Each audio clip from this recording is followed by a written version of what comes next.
Hello दोस्तों, मैं हूं CA Garima Pandey from Penomic education and today we are meeting again to discuss the important theoretical aspects of book 2 of foundation paper number 1 that is accounting. Past 3-4 attempts को अगर उनके papers को आप analyse करेंगे तो आपको पता चलेगा कि डायरेक्ट कोई क्वेश्चन बुक 2 की थियोरेटिकल एस्पेक्ट से नहीं पूछा गया है एंड वो जनरली बुक 1 के चैप्टर्स से ही पूछा गया है। बुक 2 की theory mostly true and false में अब तक पूछी गई है, so there could be a possibility कि बुक 1 के थ्योरेटिकल एस्पेक्ट से वो ज्यादा आपको टेस्ट करते हैं इधर के कंपैरिजन में, but we should still prepare for the worst so that we can give our best during the examination, and that is why we are basically covering the theoretical aspects of book number 2. सबसे पहले chapter आ जाता है not for profit organisation. उसमें nature of payment and receipt account के बारे में बताया गया है। कैश एंड बैंक ट्रांजैक्शंस का समरी है, वो सारे रिसीट्स कैपिटल हो की रेवेन्यू हो इधर रिकॉर्ड किए जाते हैं। फिर it starts with opening cash and bank balance and ends with closing balances of the same. This account is not a part of double entry system as it includes all the cash and bank receipts and payments whether present के हो, past के हो कि future को हो। Other than that people, इधर बोला गया है the surplus or deficit of any accounting period, इससे हम लोग ascertain नहीं कर सकते क्योंकि ये सिर्फ कैश और बैंक की पोजीशन देता है और नॉन कैश आइटम्स को इग्नोर करता है। Income and expenditure account is equivalent to profit and loss account in profit making business enterprises. accrual basis पे प्रिपेयर किया जाता है और सिर्फ रेवेन्यू नेचर के आइटम्स इधर रिकॉर्ड होते हैं।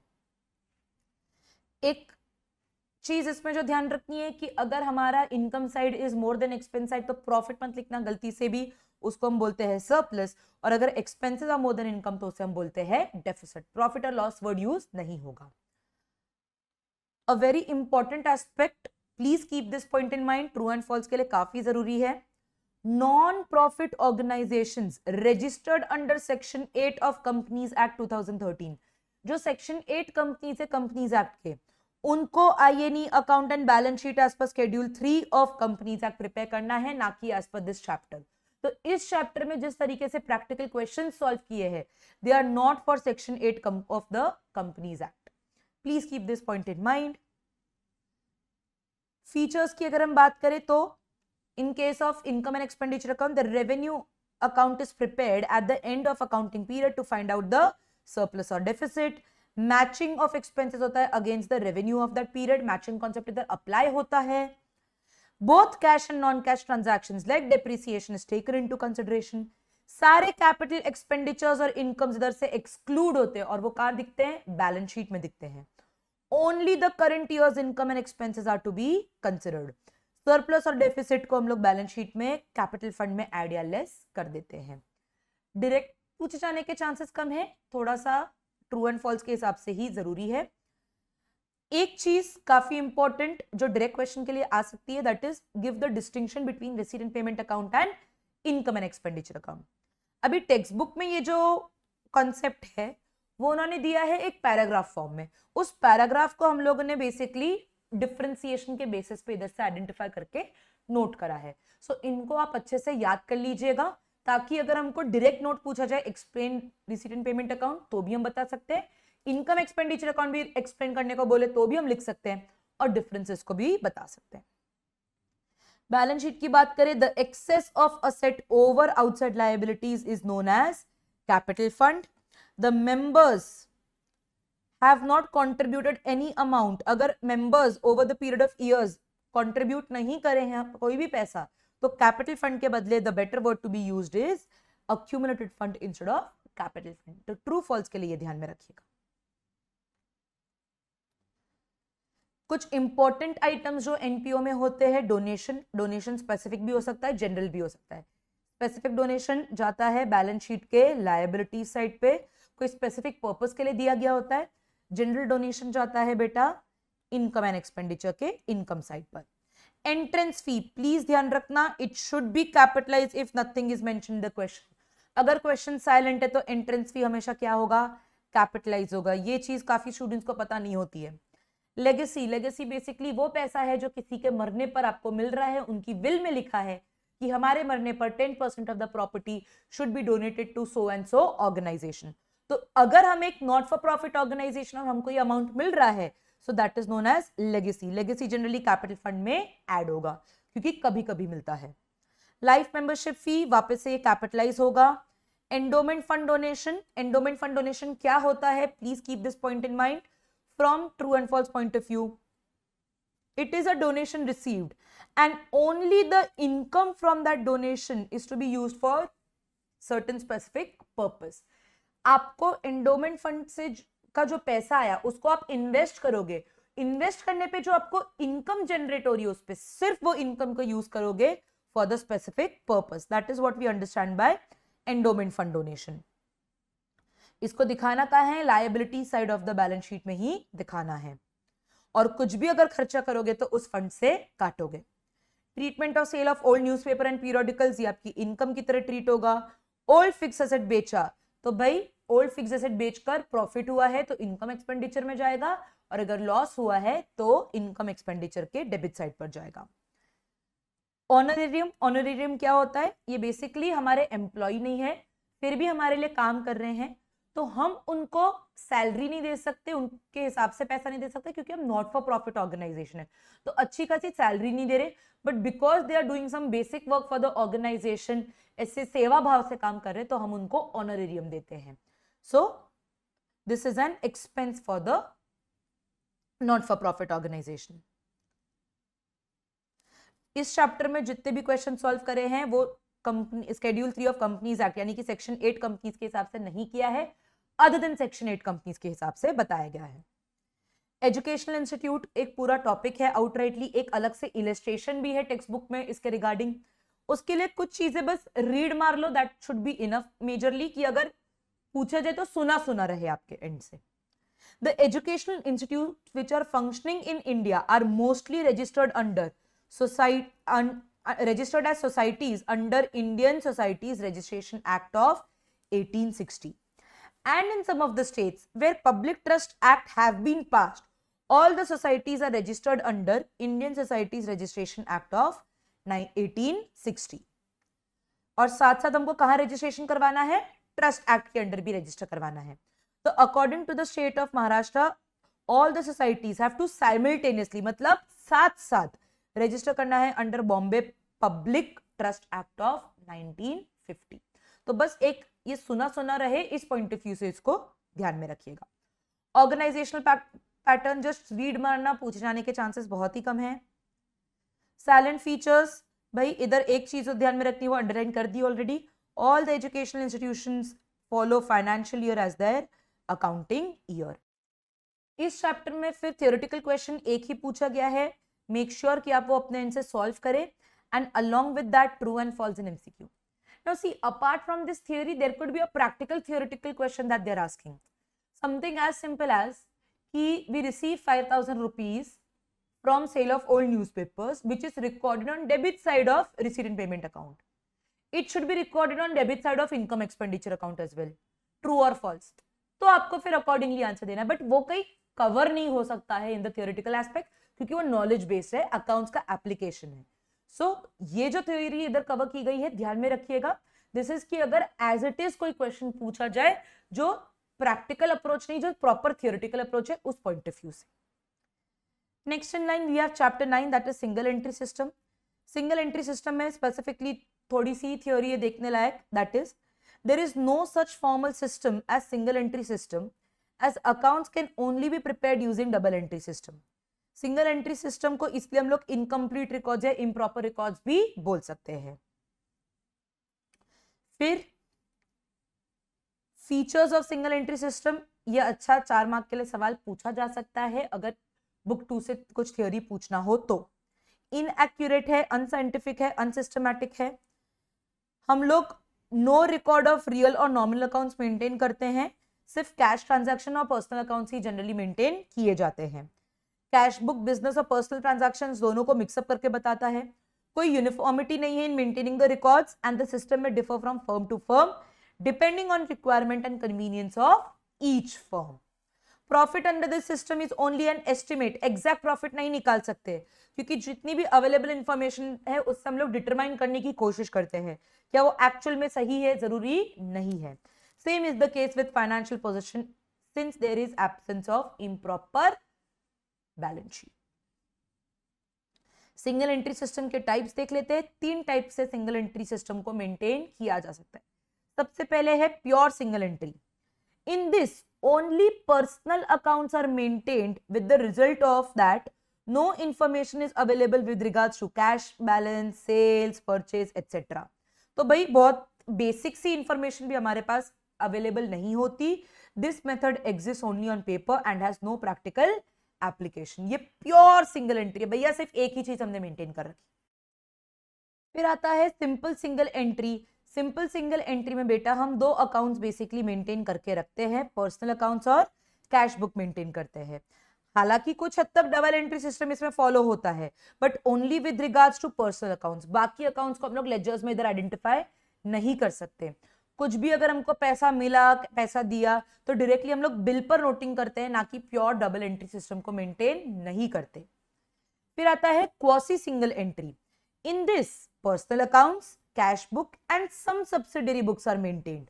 The main subsidiary books kept under this system are sales book, purchase book and bills book. No separate account is maintained for discount which is entered into the personal accounts. In addition, some scattered information is also available. कुछ इक्का दुक्का आजू बाजू की चीजें भी हमको information available हो जाती है. In respect of few important items like expenses such as wages, rent, rates, etc. In fact, this is the method which is generally adopted as a substitute for double entry system. So purely इसको बेटा direct question के point of view से आप लोग को prepare करना है कि भैया अगर 4 मार्क का सवाल आए तो हम लोग कुछ इधर समझा सके. इसके अलावा चाहे तो बिजनेसेस कुछ एडिशनल बुक भी मेंटेन कर सकती है, बिल बुक और सेल्स बुक. टैक्स पर्पसेस के लिए जरूरत पड़ सकती है और बस इसको एक बार के लिए रीड कर लीजिए. टाइप्स ऑफ सिंगल एंट्री इधर इन्होंने बताया हुआ है. सेम यही चीज को इन्होंने एक शॉर्ट समराइज फॉर्मेट में बताया है ताकि एग्जाम से पहले अगर आपको वापस से रिवाइज करना है you can quickly go through this. But एक बार के लिए एक 4 मार्क का सवाल ऊपर के पॉइंट से प्रिपेयर कर लीजिएगा. Then difference between statement of affairs and balance sheet, a very important topic. 4 mark के लिए अगर चाहे तो वो लोग पूछ सकते हैं. भाई स्टेटमेंट ऑफ अफेयर्स हम लोग डबल एंट्री सिस्टम के हिसाब से नहीं, सिंगल एंट्री सिस्टम के हिसाब से बेसिकली प्रिपेयर कर रहे हैं. अजम्पशंस एंड एस्टिमेट्स इधर काफी ज्यादा है, मेमोरी के बेसिस पे चीजों को रिकॉर्ड कर लो. जबकि बैलेंस शीट जो है वो strictly double entry book keeping के बेसिस पे बनाई जाती है. प्रॉपर वेरिफिकेशन किया जा सकता है कि इतने असेट्स है कि नहीं. In this statement capital is merely the balancing figure. Difference between assets and liabilities को हम कैपिटल बोल देते हैं, वेराज इधर जो कैपिटल है प्रॉपरली हम लोग ने कैलकुलेट किया होता है. ओमिशन, इधर ओमिशन भी हो सकता है क्योंकि आपने प्रॉपर सिस्टमैटिक बेसिस पे अकाउंट्स को रिकॉर्ड नहीं करा. इधर ओमिशन होने के चांसेस ना के बराबर है क्योंकि सारी चीजें आपने एकदम सही से रिकॉर्ड करी है. बेसिस ऑफ वैल्यूएशन, इधर जो असेट्स है अभी कितने रुपए का लग रहा है कि स्टॉक होगा, अभी कितने रुपए का लग रहा है कि असेट का वैल्यू है, उस बेसिस पे एस्टिमेशन के बेसिस पे कर रहे हैं. जबकि यहाँ पे प्रॉपर एक साइंटिफिक बेसिस है, ओरिजिनल कॉस्ट, उस पे से डेप्रिसिएशन काटा हर साल, एकदम सही तरीके से इधर valuation of assets and liabilities हो रहा है. Objective of preparing this statement is to identify the capital figures in the beginning at the end of the accounting period. इधर प्रिपेयर कर रहे हैं ताकि हम लोग एक फाइनेंशियल पोजीशन को आइडेंटिफाई कर सके. Do go through the true and false, the MCQs as well as the questions given in the textbook. Next in line we have partnership. Partnership में सबसे पहले आ गया है definitions of partnership and features of it. ये exactly आपका जो law में cover किया गया है वैसा as it is है, बस इसको रीड कर लेना. आपने ऑलरेडी उधर 4 मार्क के सम के हिसाब से, क्वेश्चन के हिसाब से प्रिपेयर करा हुआ होगा. फिर आता है इसमें इंपॉर्टेंट लिमिटेड लायबिलिटी पार्टनरशिप. वापस से पूरा का पूरा लॉ में मोर और लेस कवर्ड है. Just read this people. एक चीज इधर एडवांटेजेस ऑफ एलएलपी बोला है. LLP is organised and operates on basis of an agreement. Agreement होना उधर जरूरी है. ये बेसिकली उन लोगों की सहायता करता है जो बिजनेस करना चाहते हैं, प्रोफेशनल्स है, पर उनको फाइनेंशियल रिस्क कम चाहिए. क्यों? क्योंकि इधर बेसिकली अगर आप देखो तो लायबिलिटी इज लिमिटेड, तो फाइनेंशियल लायबिलिटी आपके ऊपर पर्सनली कम है जनरल पार्टनरशिप के कंपैरिजन में. Then LLP of limited liability of partners as in the case of corporate entities, flexibility है of partnership and limited liability of companies इधर मिल जाती है, तो combination of two है. रजिस्ट्रेशन कॉस्ट लोअर है companies के कंपैरिजन में, ऑडिट भी कंपलसरी नहीं है. टर्नओवर और कैपिटल कंट्रीब्यूशन के बेसिस पर ऑडिट कंपलसरी है. Next in line challenges, public disclosure करना पड़ता है, डेटा देना पड़ता है, फाइनेंशियल स्टेटमेंट्स के बारे में बताना पड़ता है आपको, इक्विटी इन्वेस्टमेंट्स रेज नहीं कर सकते, और अगर आपने कंप्लायंसेस नहीं करे तो पीनल प्रोविजंस यानी कि पेनल्टीज बहुत बड़ी है. Definition of LLP, just read it. Nature of LLP वापस से यही बोला है, रिपीट मारा है बेटा इधर उन्होंने कि भाई बॉडी कॉर्पोरेट है, सेपरेट लीगल एंटिटी है, परपेचुअल सक्सेशन भी आपको मिल जाएगा, एंड पार्टनर्स आए जाए उससे एलएलपी के एग्जिस्टेंस में कोई फर्क नहीं पड़ेगा. इंडियन पार्टनरशिप एक्ट 1932 एलएलपी को एप्लीकेबल नहीं है. मिनिमम नंबर ऑफ पार्टनर्स, किसी भी कारणवश अगर दो जितने पार्टनर्स से कम हो गए, नंबर ऑफ पार्टनर्स एटलीस्ट 2 की जरूरत है, 2 से कम हो गए और 6 महीने तक जो पार्टनर बच गया वो एलएलपी को खुद कंटिन्यू कर रहा है, पर्सनल बेसिस पे कंटिन्यू कर रहा है without appointing any other partner, then in that case who is the only partner of LLP during that time period that carries on the business after those 6 months and has the knowledge of the fact कि भाई हम तो अकेले ही carry कर रहे हैं, they shall be personally liable for the obligations of LLP incurred during that period. तो उस पीरियड के दौरान जितनी भी लायबिलिटीज है उसके लिए वो पर्सनली लायबल होंगे, ना कि लिमिटेड लायबिलिटी रहेगी. डेजिग्नेटेड पार्टनर्स लॉ में फिर से कवर्ड है, इसको रीड करिएगा बच्चा party. Liabilities of designated partner, ये भी आई गेस लॉ में कवर्ड है, बट एक बार देख लेते हैं. They are responsible for all the doings of the act, matters, things required to be done by the LLP. LLP act के जो प्रोविजंस है उनको फुलफिल कर रहे कि नहीं कर रहे, ये काम है डेजिग्नेटेड पार्टनर का. And they are liable to all the penalties imposed on LLP for any contravention of these provisions. कुछ फिलफिल नहीं होगा तो वो बंदा डेजिग्नेटेड पार्टनर रिस्पॉन्सिबल होगा. फिर limitations of LLP and partner and it's partners. LLP के पॉइंट ऑफ व्यू से, इस एक्ट के पॉइंट ऑफ व्यू से जितने भी ऑब्लिगेशंस है, लायबिलिटीज है एलएलपी की, उसके लिए एलएलपी खुद सोलली रिस्पॉन्सिबल है, ना कि partners. Partners are not personally liable directly और इनडायरेक्टली. एलएलपी की लायबिलिटीज को एलएलपी के ही असेट्स या प्रॉपर्टी से मीट किया जा सकता है. फिर LLP is not bound by anything done by a partner.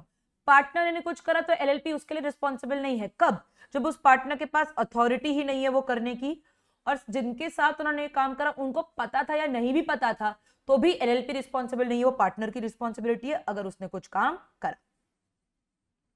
The liability of LLP and the partners relating to fraud, fraud के रिगार्डिंग लायबिलिटी कैसी रहती है? अनलिमिटेड रहती है उन पार्टनर्स की जो इन्वॉल्व थे उस फ्रॉड में, जिनको पता था उस फ्रॉड के बारे में. ठीक. LLP is liable if a partner of LLP is liable to any person as a result of wrongful or omission on his part in due course of business of LLP or with his authority. Financial disclosures and returns, ये I believe law में नहीं है, इसलिए इसको थोड़ा सा ज्यादा अच्छे से समझना. देख लेते हैं, चर्चा कर लेते हैं. हर एलएलपी को बेटा proper books of accounts maintain करनी है with regards to its business affairs for each year of its existence on cash और accrual basis and according to the double entry system, and should be maintained at registered office for such period. तो proper registered office में आपको अपने accounts को maintain करके रखना है. Cash basis की अक्रूवल बेसिस वो आपका lookout. Every LLP should with in 6 months of the end of each financial year prepare a statement of account and solvency for the said financial year at the last date of financial year. यानी कि 31 मार्च 2025 के लिए आपको a statement of accounts and solvency बना देना चाहिए by 30 September 2025. Every LLP should file within the prescribed time the statement of accounts and solvency with the registrar every year in such form and manner and with the accompanied fees as prescribed. Fees के साथ साथ उनको ये data submit करते रहना चाहिए, file करते रहना चाहिए. The accounts of an LLP must be audited in accordance with such rules as may be applicable provided by the central government by notification in official gazette or exempt any class of LLPs. मतलब जिनको भी जरूरी है उनको अपना audit करवाना चाहिए. तो इधर ये बोला गया है फाइनेंशियल डिस्क्लोजर्स एंड रिटर्न्स, यानी कि एनुअल रिटर्न्स के पॉइंट ऑफ व्यू से. Distinction between partnership and LLP law में ये कवर्ड है, प्लीज इसको अच्छे से गो थ्रू करिएगा, पूछा जा सकता है. पार्टनरशिप में मेन क्या क्लॉजेस है सिर्फ रीड करना है, आउटराइटली लर्न नहीं करना कि भाई अगर हमसे कुछ पूछा जाए 4 मार्क के लिए तो हम 7, 8, 9 पॉइंट्स लिखकर आ सके. अगर पार्टनरशिप डीड साइलेंट है तो बेटा ध्यान रखिएगा कि जीवन में 2 चीजों का हम लोग को पालन करना है. पहला, profits will be shared equally. दूसरा, loan given by a partner to the firm, उस पे 6% इंटरेस्ट लगेगा पर एनम के बेसिस पे if the partnership deed is silent. बाकी कुछ नहीं. In absence of any agreement, no partner has right to salary, no interest on capital, no interest on drawings. Interest at the rate of 6% per annum is to be allowed on partner's loan to the firm and profits and losses are to be shared equally. तो इन 2 बातों का पालन रखना है, इसके अलावा कुछ भी चीज फॉलो नहीं होगी. In absence of agreement, interest and salary may be paid to the partner only if there is profit. ये कौन से इंटरेस्ट की बात कर रहे हैं? कैपिटल इंटरेस्ट ऑन कैपिटल की बात कर रहे हैं. ये कब देना है? जब प्रॉफिट्स हो तभी. पावर्स ऑफ पार्टनर वापस से बहुत ही सिंपल सा एस्पेक्ट है भाई. वो लोग buying and selling of goods कर सकते हैं, पेमेंट रिसीव कर सकते हैं on behalf of firm and valid receipt दे सकते हैं, चेक्स काट सकते हैं, चेक्स ड्रॉ कर सकते हैं, एक्सेप्ट कर सकते हैं, एंडोर्स कर सकते हैं bill of exchange and promissory notes in the name of the firm. Firm के बिहाफ पे ये काम कर सकते हैं. बोरो कर सकते हैं money on behalf of firm with और without pledging the inventories in trade, यानी कि कोई सिक्योरिटी बदले में दे ना दे उनके ऊपर. And engage servants for the business of the firm, यानी कि आप लोग इधर एम्प्लॉइज भी हायर कर सकते हो. In certain cases, an individual partner has no power to bind the firm. This is to say that third parties cannot bind the firm unless all the partners have agreed. कब सारे partners को agree करना है वो instances दिए हैं. Submitting a dispute relating to the firm arbitration, कुछ भी डिस्प्यूट चल रही है फर्म के साथ एक थर्ड पार्टी की तो सारे पार्टनर्स को सेम पेज पे होना चाहिए. Opening a bank account on behalf of firm in name of a partner, एक पार्टनर के नाम पर अगर हम लोग फर्म का अकाउंट खोल रहे हैं तो भाई सारे पार्टनर्स का इधर अग्रीमेंट होना जरूरी है. कॉम्प्रोमाइज और रिलिंक्विशमेंट ऑफ एनी क्लेम और portion of claim by firm, कि भाई कोई एक क्लेम था फर्म का, वो पार्टनर ने बोला कि भाई मैं इसको रिलिंक्विश कर रहा हूं, मैं ये क्लेम ले रहा हूं, तो बाकी सब पार्टनर्स को भी अग्री होना जरूरी है. विड्रॉल ऑफ सूट और proceeding filed on behalf of firm, firm ने किसी के अगेंस्ट केस करा और उसको विड्रॉ करे तो सारे पार्टनर्स की मंजूरी होना जरूरी है. फिर बोला गया है admission of any liability in a suit और proceedings against the firm. Firm के अगेंस्ट प्रोसीडिंग्स है, फर्म के अगेंस्ट कोई सूट चल रहा है, केस चल रहा है, तो उस केस में लायबिलिटी रिकॉर्ड कैसे करे, क्या करे, ये सारे पार्टनर्स को साथ में अग्री करना है. Acquisition of immovable property belonging to the firm, भाई एक फर्म की इमूवेबल प्रॉपर्टी है जो पार्टनर ने बोला मैं ले रहा हूं, सारे पार्टनर्स को अग्री करना है. Entering into partnership on behalf of firm, firm भाई एक पार्टनरशिप में एंटर कर रहा है, कोई दूसरी पार्टनरशिप बना रहा है फर्म के नाम पर, तो भाई सारे पार्टनर्स को अग्री होना चाहिए. The rights, duties and powers of partners can be changed by mutual consent. Okay. Net loss and interest on capital, loss है तो इंटरेस्ट ऑन कैपिटल देने की जरूरत नहीं है. Subject to contract between the partners, interest on capital may be provided out of profits only. Thus, in case of loss, no interest is to be provided. But in case of insufficient profits, जितना हम लोग capital IOC दे सकते हैं उतना हम लोग दे देंगे. Fix capital method क्या होता है, फ्लक्चुएटिंग कैपिटल मेथड क्या होता है, इसको आप बस रीड कर लीजिएगा ताकि शॉर्ट नोट्स अगर हमको पूछा जाए what is the difference between the to, तो हम लोग भाई 2 मार्क के लिए 3 मार्क के लिए उसको बता सके. पूछे जाने के चांसेस कम है लेकिन इसको आप लोग प्रिपेयर कर लीजिएगा. So this was the first unit of partnership. Then people, goodwill के ऊपर थोड़ी सी चर्चा कर लेते हैं। गुडविल एक इंटेंजिबल असेट है, even though it is intangible, उसका कोई फिजिकल प्रेजेंस नहीं है, उसको देखा नहीं जा सकता, तो भी वो बहुत ही ज्यादा रियल असेट है, क्योंकि उसको बेचकर आप पैसा कमा सकते हो। Recommendation of accounting standards and intangible assets मतलब characteristic of an asset, that means उसकी कुछ वैल्यू होनी चाहिए, क्लियरली आइडेंटिफाइबल होना चाहिए, सेल कर सको एंड उससे कोई फ्यूचर बेनिफिट्स डिराइव कर सको। प्रोबेबल फ्यूचर इकोनॉमिक बेनिफिट्स की जरूरत है। ये याद करिए, ये हम लोगों ने ऑलरेडी कवर करा है डेप्रिसिएशन चैप्टर में, बुक 1 के चैप्टर में, चैप्टर नंबर 5 में, क्योंकि डेप्रिसिएशन में इंटेंजिबल एसेट्स का ही पूरा सेक्शन था। The cost of intangible assets we should be able to measure it reliably. नहीं कर सकते, इस वजह से इंटरनली जनरेटेड गुडविल को हम लोग बुक्स ऑफ अकाउंट्स में रिकॉर्ड नहीं करते। ठीक, necessity of valuation of goodwill, क्यों वैल्यूएशन ऑफ गुडविल की जरूरत है? जब प्रॉफिट शेयरिंग रेशियो चेंज हो रहा है, जब एडमिशन हो रहा है, रिटायरमेंट हो रहा है, या तो डेथ हो रहा है, एंड ऑल्सो व्हेन बिजनेस को डिसॉल्व करके आप बेच रहे हो, तब भी गुडविल का वैल्यूएशन जरूरी है। Methods of valuation of goodwill, 3 methods है, average profit basis, super profit basis, capitalisation. इसमें भी जो जो मेथड्स है सुने सुने होने चाहिए, ताकि आप इसको समझा सको अगर पूछा जाए कि how does average profit basis work, तो आप फिर उधर जैसे कैलकुलेट करते हो उसके स्टेप वाइज तरीके से लिख दो। चांसेस कम है बेटा आने के, but be prepared for the worst come worst situation. Accounting standards में हम लोग गुडविल को रेज एंड राइट ऑफ नहीं करते, हम लोग उसको किसके थ्रू एडजस्ट करते हैं? पार्टनर के कैपिटल अकाउंट के through. And that is why जब भी एडमिशन, रिटायरमेंट, डेथ होता है, तो गुडविल अकाउंट जैसा कोई अकाउंट नहीं क्रिएट होता। एडमिशन में हम लोग कैपिटल अकाउंट के थ्रू रिकॉर्ड कर देते हैं, और रिटायरमेंट, डेथ में भी गेन इनटू सैक्रिफाइसिंग पार्टनर वाली एंट्री आती है विद रिगार्ड्स टू गुडविल। ठीक, नेक्स्ट इन लाइन एडमिशन की अगर हम बात करें, एडमिशन वाले चैप्टर में कीप इन माइंड कि आप लोग को डिफरेंस पता हो revaluation and memorandum revaluation account में। रिवैल्यूएशन अकाउंट कब बनता है? जब मैं असेट्स और लायबिलिटीज की वैल्यू को चेंज करती हूँ। फाइनली जो नई बैलेंस शीट बनती है वो रिवाइज वैल्यूज के बेसिस पर बनती है। मेमोरेंडम रिवैल्यूएशन अकाउंट में मैं रिवाइज नहीं कर रही हूँ वैल्यूज को, बस उनका इफेक्ट दे रही हूँ पार्टनर्स के कैपिटल अकाउंट में। Then we have joint life policy. Joint life policy क्या होती है?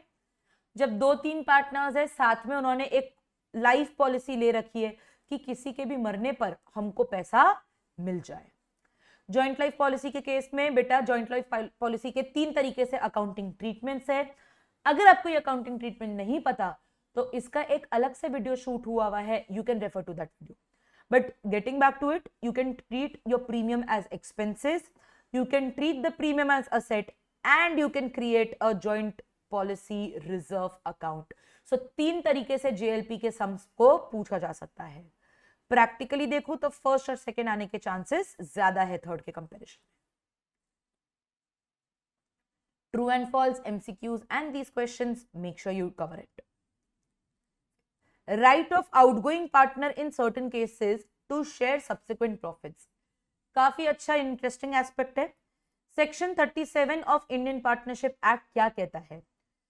जहां पे एक पार्टनर बिजनेस छोड़ के जा रहा है, जी कर जा रहा है, दैट इज रिटायर हो रहा है, या मर के जा रहा है, दैट इज उनकी डेथ हो रही है, इररिस्पेक्टिव उनके पास ऑप्शन है टू रिसीव 2 चीजें। Interest at the rate of 6% per annum. अगर उनको पेमेंट नहीं हुआ, उनके मरने पर पूरा पैसा नहीं मिला वापस, तो बिजनेस 6% पर एनम के रेट ऑफ इंटरेस्ट से उनको इंटरेस्ट प्रोवाइड करेगा, या फिर उस पार्टनर, उस आउटगोइंग पार्टनर के पास दूसरा राइट या दूसरा ऑप्शन अवेलेबल है कि share of profits of firm earned on the unsettled amount of the period till his dues are settled by the firm in absence of any contract made to the contrary.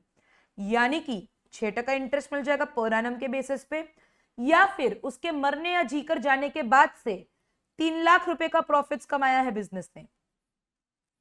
Business छोड़ने के बाद से कितने रुपए का profit कमाया business ने? 3 लाख रुपए का प्रॉफिट कमाया, तो 3 लाख रुपए पे वो अपना हिस्सा मांग सकता है। उसका हिस्सा किस बेसिस पे? उसका हिस्सा ऑन द बेसिस ऑफ कितने रुपए का लोन दे रखा है compare to the total capital of the firm. इसके रिगार्डिंग इलस्ट्रेशंस भी है, make sure that you solve it, but section 37 ये कहता है keep this point in mind. Profits up to the date of death can be calculated on time basis or on turnover or sales basis. True and false MCQs ध्यान रखिएगा, करना है. Okay people, next in line we have dissolution of a partnership firm. Partnership firm कब कब खत्म हो सकती है, कब कब हम लोग बंद कर सकते हैं? Expiry of the term for which it was formed. यानी कि आपने सोचा था कि भाई 3 साल के लिए हमारी पार्टनरशिप रहेगी, 3 साल के बाद बिजनेस क्लोज कर देंगे, तो भाई जब वो टाइम पीरियड आ जाएगा तो बंद हो जाएगी partnership. Completion of venture for which it was entered into. हमने बोला कि भाई ये ब्रिज बनाएंगे, ब्रिज बनाने के बाद पार्टनरशिप खत्म, तो वो एक कंडीशन हो सकती है. पार्टनर, 2 पार्टनर से एक की डेथ हो जाए तो पार्टनरशिप बंद हो सकती है. पार्टनर इंसॉल्वेंट हो जाए तब, और जब कोर्ट चाहे तो भी पार्टनरशिप डिसॉल्व हो सकती है. डिसॉल्व कब कब होगी? जब पार्टनर्स ने आपस में अग्री कर दिया, all partners except one become insolvent, the business becomes illegal in case of partnership at will. यानी कि हमने मर्जी से पार्टनरशिप करी थी और भाई अब बोला कि चलो चलो बंद कर देते हैं, एंड जहां पे भी कोर्ट को लग रहा है कि भाई डिसॉल्व कर देनी चाहिए. कोर्ट क्यों बोलेगा डिसॉल्व कर देना चाहिए? कोई एक पार्टनर अनसाउंड माइंड का है, परमानेंटली इनकेपेबल हो गया है, यानी कि उनको कोई फिजिकल प्रॉब्लम हो गई है जिस वजह से वो बिजनेस नहीं जा पा रहे हैं. कोई एक पार्टनर गिल्टी है ऑफ मिसकंडक्ट इन बिजनेस, उसने फ्रॉड कुछ करा है, या फिर एक बंदा बार बार डिसरिगार्ड कर रहा है पार्टनरशिप अग्रीमेंट को, उसके हिसाब से काम नहीं कर रहा. Where a partner transfers his interest और share to a third party. हम 2 पार्टनर से, मैंने पूरा पार्टनरशिप अपना शेयर किसी और को बेच दिया, तब भी कोर्ट चाहे तो बोल सकती है बंद कर दो. Where the business can not be carried on except for losses, और जहां पे भी कोर्ट को ठीक लगे वहां पे वो बोल सकती है चलो पार्टनरशिप बंद. Section 48 of the partnership act upon dissolution applicable होता है. The mutual rights of partners until and unless agreed upon are settled in the following matters. Losses including deficiencies of capital are paid first out of profit. Loss को पहले कहां से pay करोगे? Profit से pay करोगे, फिर capital से pay करोगे, and if necessary by the partners individually in proportion to which they are entitled to share profits. यानी कि पर्सनली भी हम लायबल हो सकते हैं in our profit sharing ratio. जितने भी असेट्स है उनको कैसे कैसे मुझे यूज करना है? सबसे पहले pay debts of third parties. Third parties के डेट पे करने के बाद to the partners for payments other than capital. यानी कि अगर पार्टनर ने कुछ लोन दिया तो फिर उसका पेमेंट होगा, और फिर पेमेंट होगा कैपिटल का.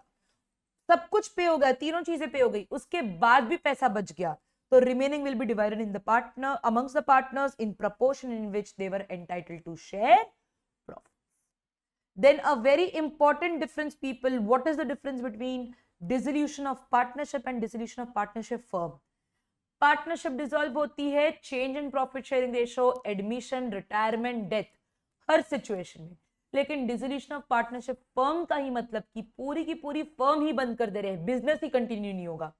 जबकि डिसोल्यूशन ऑफ पार्टनरशिप में बिजनेस कंटिन्यू होगा, बस जो अग्रीमेंट है उसमें ए बी सी 3 पार्टनर थे, अब ए छोड़ के जा रहा है तो बी और सी ही रहेंगे. तो इस चीज को अपने एंड से एक बार रीड डेफिनेटली कर देना. इधर रिवैल्यूएशन अकाउंट्स बनते थे, इधर रियलाइजेशन अकाउंट का. जस्ट रीड इट, बहुत ज्यादा डिफिकल्ट नहीं लगेगा. आप इसको अपने वर्ड्स में 4 मार्क के लिए प्रिपेयर कर लीजिएगा. Dissolution before the expiry of a fixed term, ये थोड़ा सा अलग है, हटके है. ट्रू एंड फॉल्स में अगर उनको थोड़ा सा डिफिकल्ट कुछ पूछना है so this could be one. Let us see what is this point saying people. A partner who on admission pays a premium to other partners with the stipulation that the firm will not be dissolved before the expiry of certain terms. यानी कि मैं admit हुई हूं आपकी partnership firm में, मैंने goodwill का premium पे करा और मैंने बोला कि यार अगले 3 साल तक तो बिजनेस चलते रहना चाहिए. उस केस में I will be entitled to a suitable refund of premium और of such part as may be reasonable if the firm is dissolved before the term has expired. यानी कि मैंने बोला कि मैं आ रही हूं, मैं इतनी गुडविल के नाम पे आपको पैसे दे रही हूं, तो 3 साल तो कम से कम मेरे को बिजनेस का पार्ट रहना है. 3 साल से पहले बिजनेस ही बंद हो गया तो उस केस में मुझे रिफंड क्लेम करने को मिल जाएगा. बट कब क्लेम नहीं मिलेगा? The firm is dissolved due to death of partner. अरे किसी पार्टनर की डेथ ही हो गई तो चलेगा, मैं अपना क्लेम नहीं मांग सकती. The dissolution is mainly due to the partner who is claiming the refund, मतलब मेरी मिसकंडक्ट की वजह से बिजनेस बंद हो रहा है, या फिर the dissolution is pursuance of an agreement containing no provision of return of premium or any part of it. अभी डिसोल्यूशन हो रहा है और हम लोग ने अग्री करा के डिसोल्यूशन कर लेते हैं और उसमें कंडीशन हमने बोली कि भाई तेरे को कुछ भी वापस नहीं मिलेगा, तो क्या मैं क्लेम कर सकती हूँ? Obviously not. Treatment of goodwill in case of dissolution of firm, goodwill अगर बैलेंस शीट में दिख रही है तो वो परचेज गुडविल है, रियलाइजेशन में ट्रांसफर असेट की तरह होगी, डेबिट साइड ऑफ रियलाइजेशन में आप ट्रांसफर कर दोगे। गुडविल अपीयर नहीं करती तो भैया कुछ करने की जरूरत नहीं है। इफ समथिंग इज रियलाइज्ड और goodwill is purchased by another company और पार्टनर एंड कैश मिला है या फिर कैश मिला है, तो पार्टनर के कैपिटल को डेबिट करोगे या कैश अकाउंट को डेबिट करोगे और रियलाइजेशन को क्रेडिट कर दोगे। यानी कि अगर आपने अपनी गुडविल बेच दी ईदर टू द पार्टनर और टू अ थर्ड पार्टी, तो उस केस में पार्टनर को या कैश को डेबिट किया जाएगा एंड रियलाइजेशन को क्रेडिट किया जाएगा। कुछ नहीं बोला तो हमको ये करने की जरूरत नहीं है। इंसॉल्वेंसी के केस में कौन सा रूल एप्लीकेबल हो जाता है? Garner versus Murray rule applicable हो जाता है। And according to this decision, a solvent partner have to bear the loss of insolvency of the partner and have to categorically put that as the normal loss on realization of assets to be borne by all the partners, including solvent partners, in profit sharing ratio. But the loss on insolvency of a partner is to be borne by solvent partners in their capital ratio. यानी कि realisation account में loss आया, वो loss सारे partners में बटेगा, भले वो solvent हो कि इंसॉल्वेंट हो। एबीसी 3 पार्टनर्स है तो प्रॉफिट शेयरिंग रेशो में लॉस बढ़ जाएगा, लेकिन जो बी की इंसॉल्वेंसी है, टोटल डेफिशिएंसी है, वो ए और सी बेयर करेंगे, प्रॉफिट शेयरिंग रेशो में नहीं। किस रेशो में? कैपिटल रेशो में। तो according to this decision all the partners have to bear the loss of the firm in their profit sharing ratio, लेकिन insolvent partner की deficiency will be borne by the solvent partners in their capital ratio. Capital ratio कैसे निकालते हैं ये भी वैसे practical aspect है, but theoretically भी आपको पता होना चाहिए, क्योंकि थियोरी नहीं पता तो प्रैक्टिकली कैसे सॉल्व करोगे। भैया कैपिटल 2 तरीके के होते हैं, फिक्स्ड और फ्लक्चुएटिंग।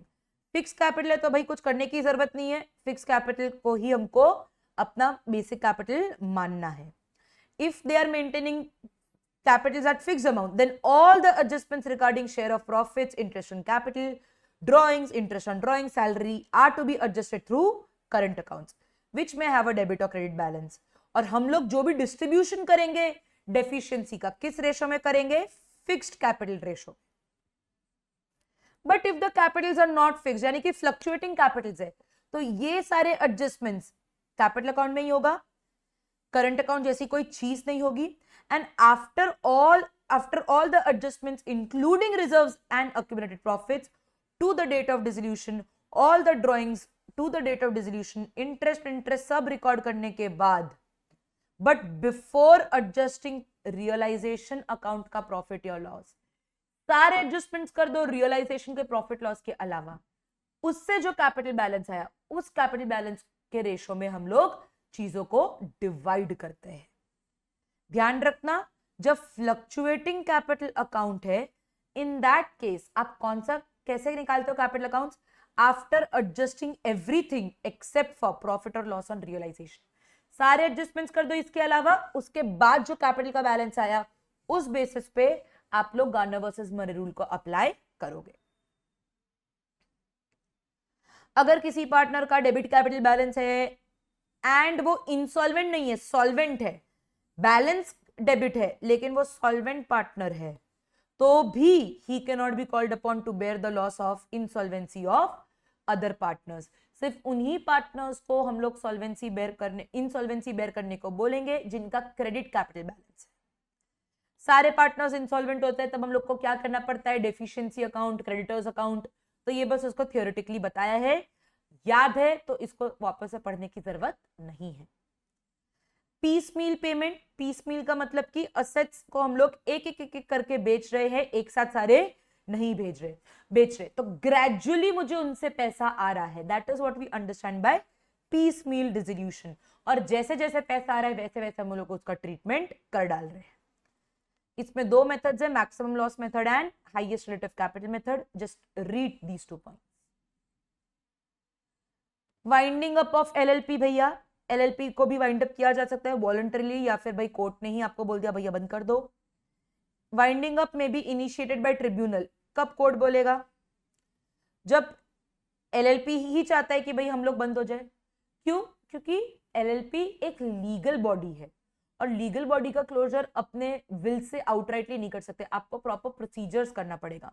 तो एलएलपी ही चाहता है हमको बंद कर दिया जाए। एलएलपी के पास 2 से कम पार्टनर्स है for more than 6 months. LLP के पास इनफ फंड्स ही नहीं है कि वो डेट्स पे कर सके। LLP has not acted in the interest of the sovereignty and the integrity of India, यानी कि कुछ भी अनलॉफुल कर रहे हैं या कुछ भी ऐसा काम कर रहे हैं जो इंडिया के अगेंस्ट हो। LLP has failed to submit the statement of accounts and solvency or annual reports for more than 5 consecutive financial years. 5 साल तक आपने डेटा नहीं सबमिट करा तब, और जहां पे भी उनको सही लगता है वहां पे वो बोल सकते हैं बंद कर दो। सेंट्रल गवर्नमेंट चाहे तो इसके वाइंडिंग अप के रिलेटेड अपने रूल्स को चेंज करती रह सकती है। इसके true and false, MCQs and additional questions को गो थ्रू करिएगा बेटा। फिर फाइनली आता है अपना last chapter, that is company accounts. Company के साइलेंट फीचर्स ये ऑलरेडी आपके लॉ में कवर्ड है, इनको जस्ट रीड कर लेना, that should be enough. Types of companies वापस से लॉ में कवर्ड है, सब कुछ रीड कर लेना, लर्न आउटराइटली अपने उस सब्जेक्ट के लिए तो किया ही होगा। फिर आता है maintenance of books of accounts, जो एक नया टॉपिक है। सेक्शन 128 ऑफ कंपनीज एक्ट बोलता है कि भैया every company shall prepare and keep at its registered office the books of accounts and other relevant books and papers and financial statement for every year which give a true and fair view of state of affairs। इसमें MCQ बेटा मतलब true and false इसमें आ सकता है, that is कि भाई books of accounts should give true and correct view. Is it correct? Is it true? Answer होगा false. Books of accounts को ट्रू एंड फेयर व्यू देना है, करेक्ट एग्जैक्टली 1 to 1 रुपी तक नहीं हो सकता, क्योंकि इधर एस्टिमेशंस होता है इन accounts. It should give true and fair view of the state of affairs of the company, including that of its branch office or offices if any, and explain the transaction affected both at registered office and in branches, and such books shall be kept on accrual basis according to double entry system of accounting। आप चाहो तो paper mode में नहीं, electronic mode में रख सकते हो, लेकिन वो रजिस्टर्ड ऑफिस में होना जरूरी है। एंड कैसा पिक्चर देगा? True and fair picture. Preparation of financial statements under section 129 of Companies Act, the financial statements shall give true and fair views। Financial statement as per section 2 subsection 40 of the Companies Act, balance sheet है, profit loss statement है, cash flow statement है, changes in equity करके एक statement है। कौन सा statement? Changes in equity if applicable. Applicability हमको नहीं है तो भैया बस आपको ये पता होना चाहिए statement of changes in equity करके एक चीज बनानी है अपने को। फिर any explanatory note annex to और forming a part of document referred to, basically your notes to accounts. अगर आप एक 1 पर्सन कंपनी हो, स्मॉल कंपनी हो, डोमेन कंपनी हो, तो आपको कैश फ्लो स्टेटमेंट की जरूरत नहीं है। रिक्विजिट्स ऑफ फाइनेंशियल स्टेटमेंट भैया ट्रू एंड फेयर होना चाहिए। प्रोविजन एप्लीकेबल, स्पेसिफिक एक्ट है फॉर दीज ऑल थिंग्स, तो उनके लिए भैया हमको कंपनीज एक्ट के अकॉर्डिंग चीज नहीं करनी, इनके रिस्पेक्टिव एक्ट के अकॉर्डिंग चीजें करनी है।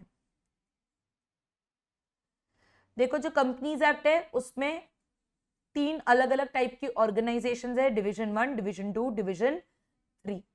हमको बेसिकली एप्लीकेबल कौन सा है फिलहाल के लिए? डिवीजन 1। ये जो यूनिट है इसमें फॉर्मेट ऑफ बैलेंस शीट सिर्फ रीड करना। 12th स्टैंडर्ड में हेड सब हेड करके एक टॉपिक था, एक 3 मार्क का क्वेश्चन जनरली आता है बोर्ड एग्जाम में, वैसे सवाल इधर नहीं पूछती है इंस्टीट्यूट। तो आप लोग इसको उस पॉइंट ऑफ व्यू से प्रिपेयर मत करना कि मुझे पूरा पता होना चाहिए कौन सी चीज कहां जाएगी, सिर्फ देखा हुआ रहे, बस उस पॉइंट ऑफ व्यू से आपको इसको गो थ्रू करना है। It should not even take more than 7 to 8 minutes to go through all these points. बस एक बार रीड मार लेना भैया क्या क्या चीजें है।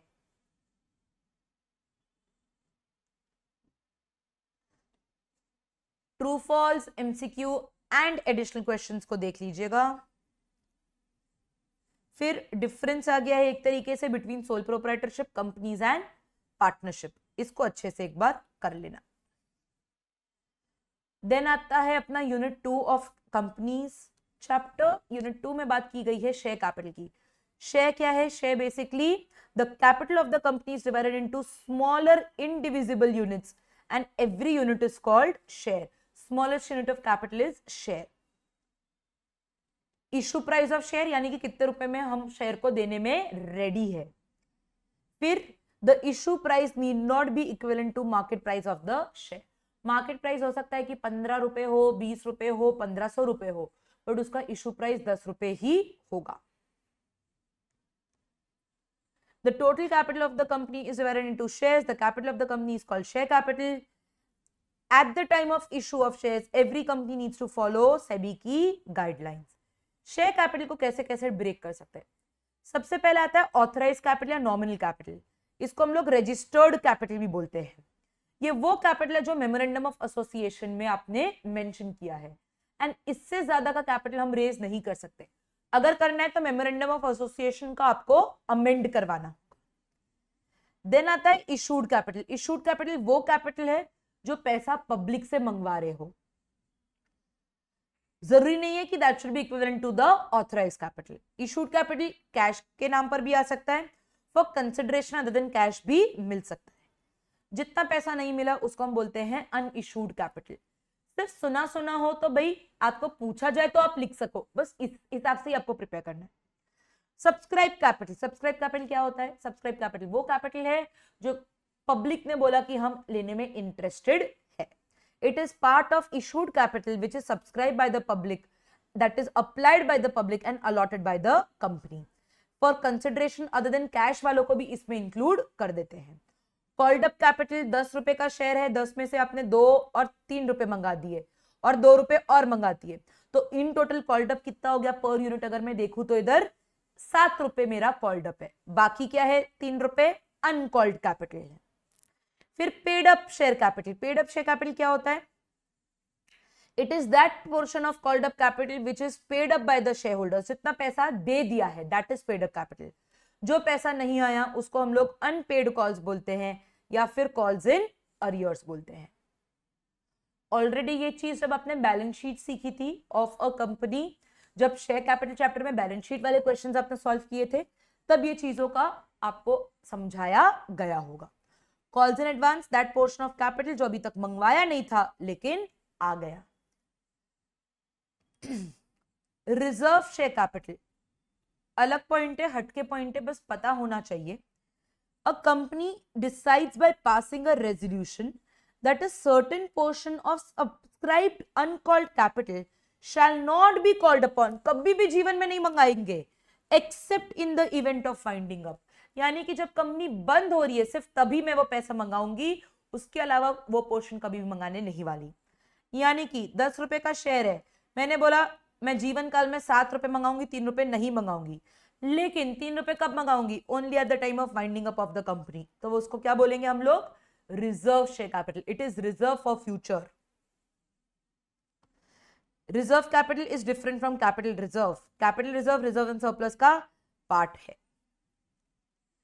Types of shares, preference shares and equity share. Preference share के 2 preferential right. Payment of dividend. Dividend payment पहले किसको होगा? इक्विटी वालों को कि प्रेफरेंस वालों को? प्रेफरेंस वालों को। और दूसरा रीपेमेंट ऑफ कैपिटल। जब कंपनी बंद होती है आउटसाइडर्स को पे करने के बाद पहला पेमेंट किसका होगा? प्रेफरेंस शेयर होल्डर्स का। फिर किसका होगा? इक्विटी शेयर होल्डर्स का। Types of preference shares. Cumulative preference shares. Cumulative preference shares में carries the right to fixed amount of dividend और dividend at fixed rate. Such dividend is payable even out of future profits if the current year's profits are insufficient. यानी कि इस साल मैंने loss करा तो क्या डिविडेंड देना कंपलसरी है? बिल्कुल नहीं। लेकिन अगर क्यूमुलेटिव प्रेफरेंस शेयर्स है, अगले साल घंघोर प्रॉफिट करा तो पिछले साल के डिविडेंड के साथ साथ इस साल का भी डिविडेंड देना है, तो अक्यूमुलेट हो रहा है इधर अपना डिविडेंड। इसमें एक ट्रू एंड फॉल्स के लिए इंपॉर्टेंट चीज इधर बोली गई है। In case the dividend remains in arrears for a period not less than 2 years, 2 साल तक का डिविडेंड नहीं दे पाए the holders of such shares will be entitled to take part and vote on every resolution on every matter in the general body of the meeting of the shareholders. तो अगर 2 साल से ज्यादा का डिविडेंड नहीं दिया क्यूमुलेटिव प्रेफरेंस शेयर होल्डर्स को, तो उनको क्या मिल जाता है? वोटिंग राइट मिल जाता है। नॉर्मल इक्विटी शेयर होल्डर्स की तरह वोटिंग ये लोग कर सकते हैं। नॉन क्यूमुलेटिव यानी कि इधर 1 साल लॉस करा तो इसका जो डिविडेंड बनता है वो अगले साल कैरी फॉरवर्ड नहीं होगा। प्रॉफिट नहीं हुआ तो बात गई, अगले साल का अगले साल देखेंगे।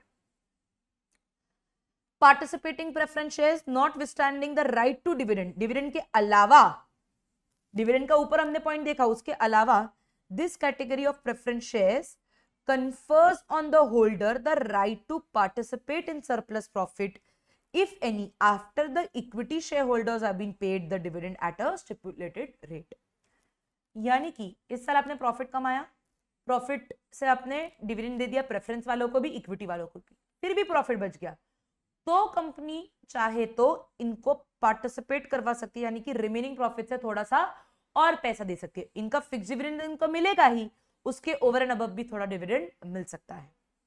Similarly in the event of winding up of the company, this type of share carries the right to receive predetermined portion of surplus as well as once the equity has been paid of.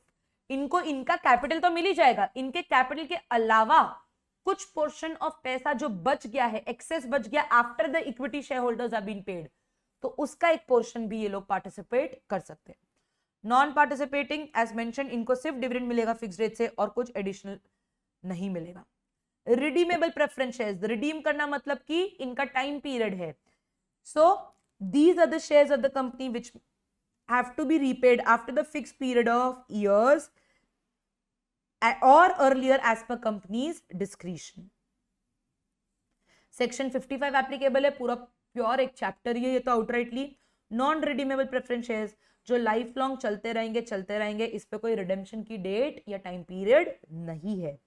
According to section 55, no company limited by shares shall issue irredeemable preference shares और preference shares redeemable after the expiry of 20 years. तो India में अगर हम लोग देखें 20 साल के लिए क्या है, अपनी लाइफ है of preference shares, max to max. However, a company may issue preference shares redeemable after 20 years for such infrastructure projects as may be specified under Companies Act. Companies Act 2013 में कुछ स्पेसिफिक कंपनीज है, infrastructure projects है, जिसमें आप irredeemable preference shares issue कर सकते हो।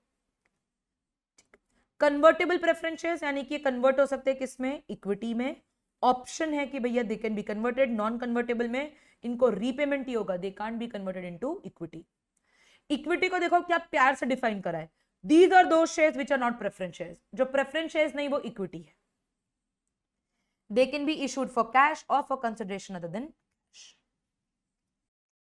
फिर बेटा टॉपिक आता है issue of shares for cash.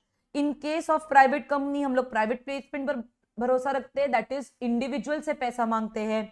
And in case of public company हम लोग प्रोस्पेक्टस इशू करते हैं, इनवाइट करते हैं पब्लिक को कि आओ हमारे शेयर्स को सब्सक्राइब करो। सेक्शन 39 ऑफ कंपनीज एक्ट बोलता है application money 5% of the nominal value से कम नहीं हो सकता। यानी कि अगर 100 रुपए का एक शेयर है तो कम से कम 5 रुपए का आपका एप्लीकेशन अमाउंट होना चाहिए। फिर आता है मिनिमम सब्सक्रिप्शन। सेबी कहता है that at least 90% of the shares should be subscribed. नहीं हुआ तब क्या करना है? मिनिमम सब्सक्रिप्शन अगर 90% ऑफ द इशू नहीं मिला, then all the application money received should be refunded to the applicants. Refund कब तक करना है? 15 दिन के अंदर अंदर from the closure of issue. आज सब्सक्राइब करने का आपका आखिरी दिन है, आज मान लीजिए 12 सितंबर है, तो 12 सितंबर से 15 दिन के अंदर अंदर मुझे आपको आपके पैसे वापस करने हैं। अगर ये शेयर्स अंडर रिटर्न नहीं थे, अंडरराइटर्स कौन होते हैं? ये वो ऑर्गेनाइजेशंस है जो बचे हुए शेयर्स को खरीद लेते हैं अगर मिनिमम सब्सक्रिप्शन नहीं होता। अगर आपके पास अंडरराइटर था, उस केस में अंडरराइटर ने अगर पैसा नहीं दिया, कब तक नहीं दिया? If the underwriter has from the money from underwriter has not been receive within the 60 days from the closure of issue. 12 सितंबर से 60 दिन के अंदर अंदर अगर अंडरराइटर ने पैसा नहीं दिया तो क्लोजर से यानी कि एडिशनल 10 दिन के अंदर अंदर मुझे क्या करना है? पैसा वापस देना है। तो 70 दिन में रिफंड करो, बट कब करो? जब 60 डेज के अंडर पैसा नहीं मिला from the underwriters. The company reserves the right to reject, भाई हम लोग रिजेक्ट भी कर सकते हैं, हम किसी को फुल्ली एक्सेप्ट कर सकते हैं, पार्शली कर सकते हैं, प्रोरेटा कर सकते हैं, तो उसके ऊपर इधर बताया गया है।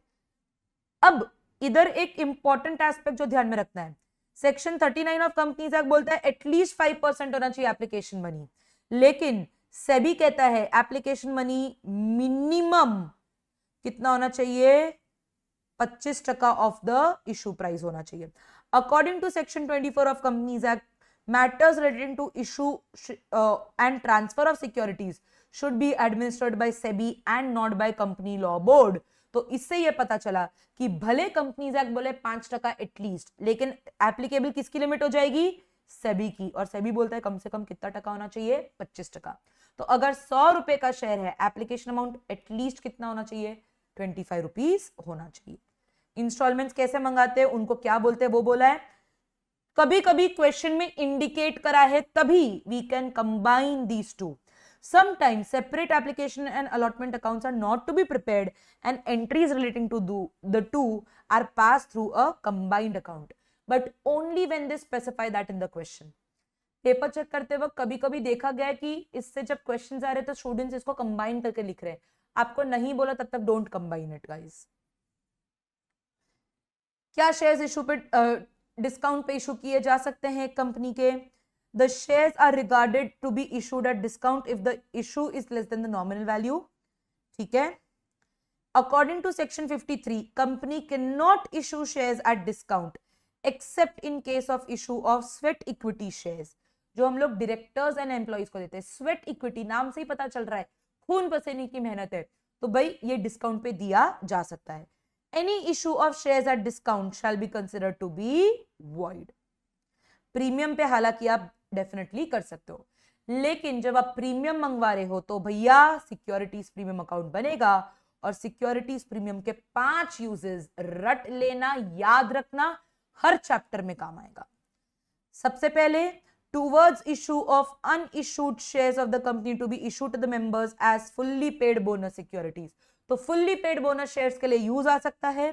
राइट ऑफ प्रिलिमिनरी एक्सपेंसेस करने के लिए, right of expenses of commission paid or discount allowed on any securities, to provide for premium on redemption redeemable of preference shares or the debentures, and for purchase of own shares and other securities, जिसको हम बोलते हैं buyback. These are the 5 uses of securities premium. इसको please रट लेना, क्योंकि इससे MCQ भी आ सकता है, ट्रू एंड फॉल्स बेसिकली आ सकता है। It may be noted that certain class of companies prescribed under section 133 whose financial statements are to be complied according with the accounting standards, उनको B और D पॉइंट एप्लीकेबल नहीं है। इसका impact आगे आने वाले चैप्टर्स में आता है, इसलिए ये पॉइंट अपने को पता होना चाहिए कि section 133 companies preliminary expenses right of नहीं कर सकते हैं from the securities premium, and section 133 companies premium on redemption of preference shares या डिबेंचर्स को राइट ऑफ नहीं कर सकते हैं इधर से। ये प्रेफरेंस शेयर्स सेक्शन 55 वाले टॉपिक में यूनिट में जरूर से जरूर कवर करते हैं। जस्ट इसको रीड कर लेना, what is calls in arrear, what are calls in advance. इसके साथ साथ ये याद रखना, ये डिफरेंस इंपॉर्टेंट है, 4 मार्क के हिसाब से इसको ध्यान में रखना, लर्न करना।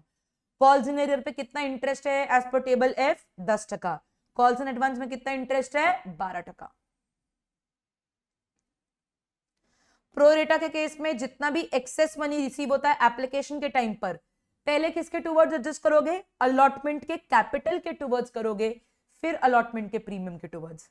यानी कि 5 रुपए एप्लीकेशन के थे, अलॉटमेंट के 2 रुपए प्लस 1 रुपए, 2 रुपए अलॉटमेंट का कैपिटल, 1 रुपए का प्रीमियम। तो जो भी एक्सेस अमाउंट आया पहले किसके टूवर्ड्स एडजस्ट करोगे? कैपिटल के टूवर्ड्स ऑफ अलॉटमेंट। और फिर भी अगर कुछ पैसा बच गया तो किसके टूवर्ड्स हो जाएगा? सिक्योरिटीज प्रीमियम ऑफ अलॉटमेंट के टूवर्ड्स।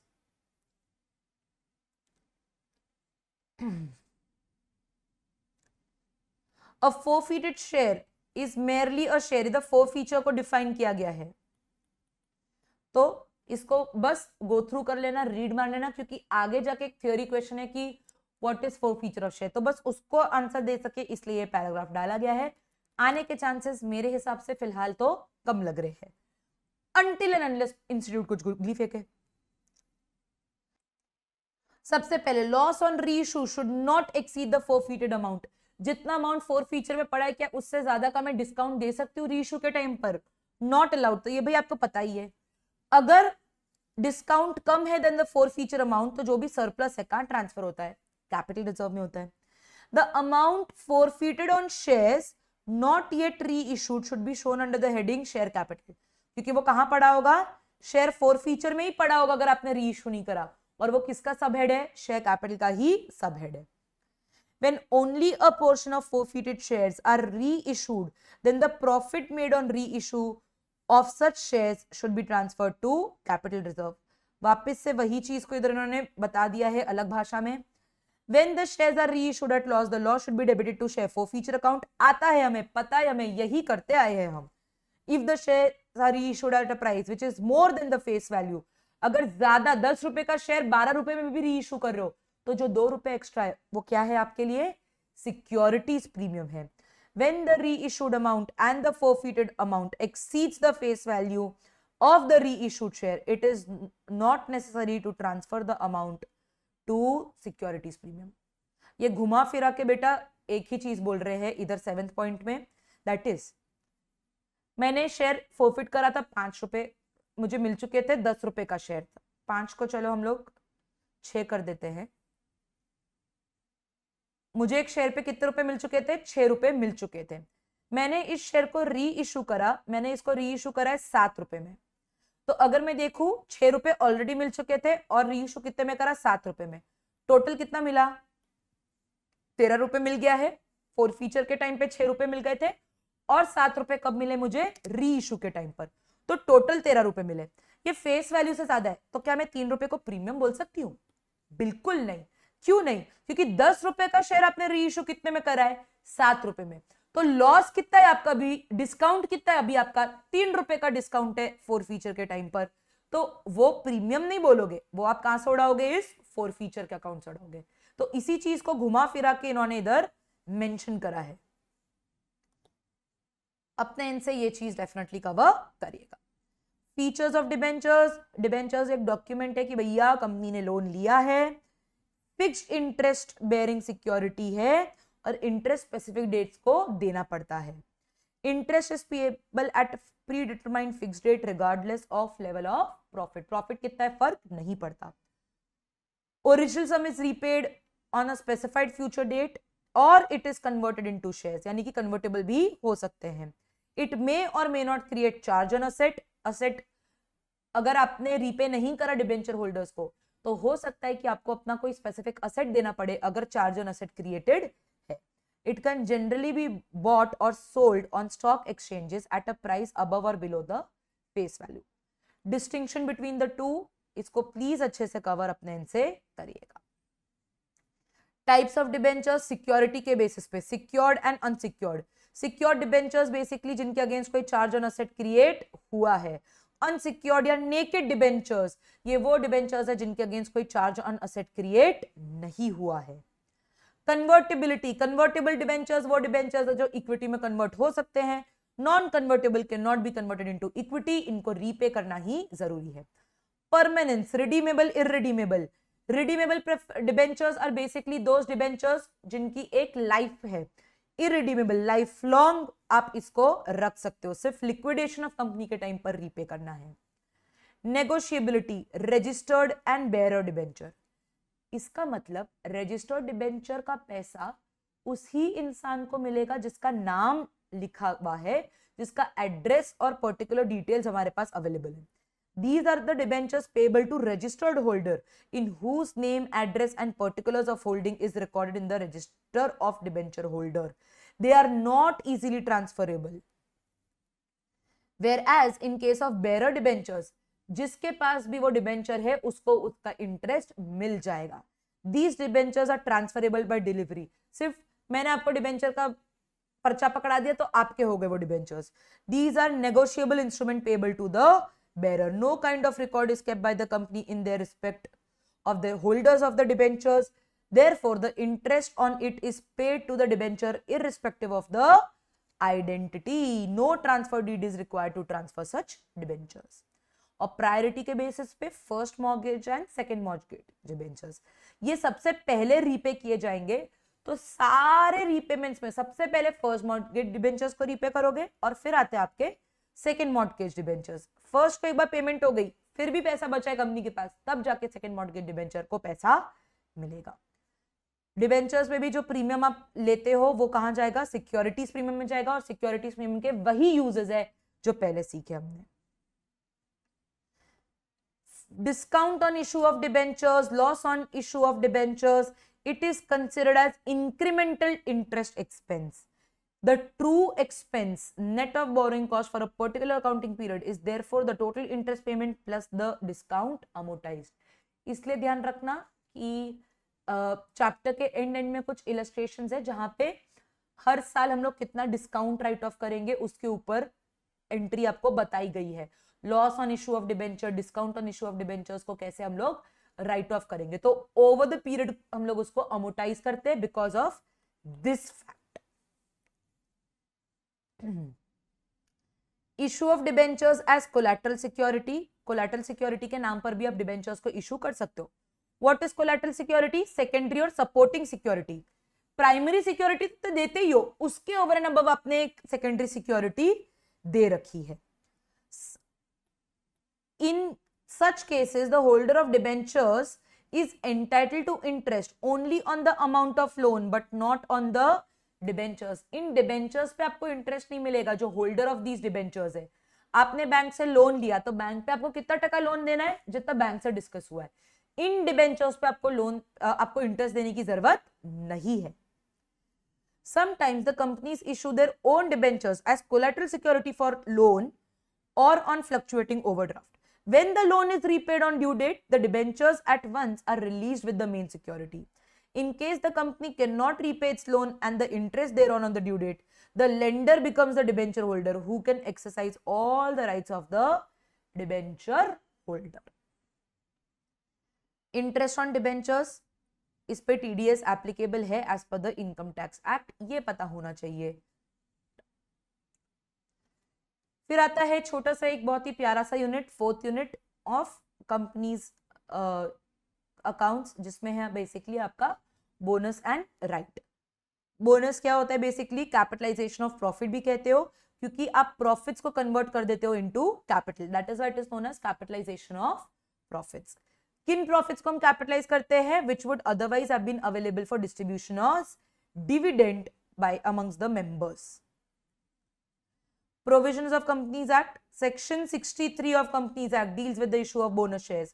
According to it, भैया कहां से हम लोग बोनस इशू कर सकते हैं? फ्री रिजर्व से, सिक्योरिटीज प्रीमियम अकाउंट से, या फिर कैपिटल रिडेम्पशन रिजर्व से. सबसे पहले कैपिटल रिडेम्पशन रिजर्व यूज करना, फिर सिक्योरिटीज प्रीमियम, और फिर फ्री रिजर्व यूज करना. तो ऑर्डर भले ऐसे लिखा हो तो इट इज ऑलवेज प्रेफर्ड कि रिवर्स ऑर्डर में जाओ, क्योंकि इसको तो आप जनरली सिर्फ और सिर्फ बोनस के लिए ही यूज कर सकते हो. Provided that no issue shall be made out of capitalizing the reserves created by revaluation of assets. Assets को आपने revalue करा है तो क्या उससे आप बोनस शेयर्स इशू कर सकते हो? रिवैल्यूएशन रिजर्व से बिल्कुल नहीं. सबसेक्शन 2 सेक्शन 63 बोलता है कि भाई no company shall capitalise profits और reserves for fully paid up bonus shares unless articles of association में ऑथराइज किया गया है, रिकमेंडेशन बोर्ड में हुआ है, और भैया जनरल मीटिंग में उसका ऑथराइजेशन भी हो गया है, शेयर होल्डर्स ने उसको अप्रूव कर दिया है उस डिसीजन को. It has not defaulted in any payment of interest or principal in respect of fixed deposits or debt securities issued by it. भैया हमने कोई भी लोन रीपेमेंट में घपलेबाजी अभी तक नहीं करी हो तभी अलाउड है, वरना नहीं. It has not defaulted in respect of statutory dues of employees, contribution to PF, gratuity, bonus. Employees का पैसा भैया हमने टाइम पर दिया हो, ये भी ध्यान रखना है. पार्टली पेड शेयर्स है, अगर पार्टली पेड शेयर्स आउटस्टैंडिंग है तो हम लोग उनको पहले फुल्ली पेड पे कन्वर्ट करेंगे, फिर ही उनको बोनस दे पाएंगे. It complies with such conditions as may be prescribed. कुछ और कंडीशन भी प्रिस्क्राइब्ड है तो वो भी एप्लीकेबल हो जाएगी. एक बार जो कंपनी ने भाई डिसीजन ले लिया बोर्ड मीटिंग में कि भाई हम बोनस को रेकमेंड कर रहे हैं, तो फिर वो विड्रॉ नहीं कर सकता है बाद में.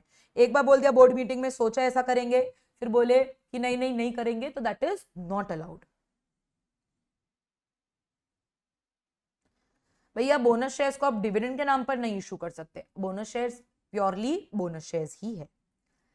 इधर इस चीज को समझना बहुत इंटरेस्टिंग है, ज्यादा टेक्निकल भी हो जाता है, बट फिर भी एक बार इसको डेफिनेटली समझते हैं बेटा.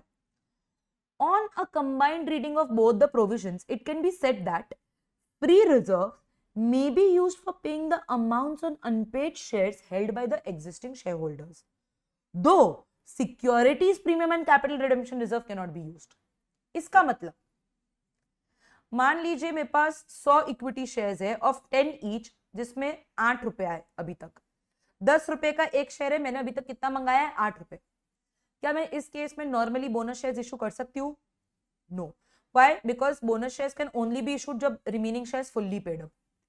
अब 2 रुपए और मंगवाने पड़ेंगे फुल्ली पेड अप करने के लिए, लेकिन मैंने सोचा मंगवाती नहीं हूं, ऑलरेडी जब इतने रिजर्व्स है, मैं इसको क्या कर देती हूँ? कन्वर्ट कर देती हूँ. तो ये 2 रुपए का एक तरीके से बोनस दे रही हूं मैं.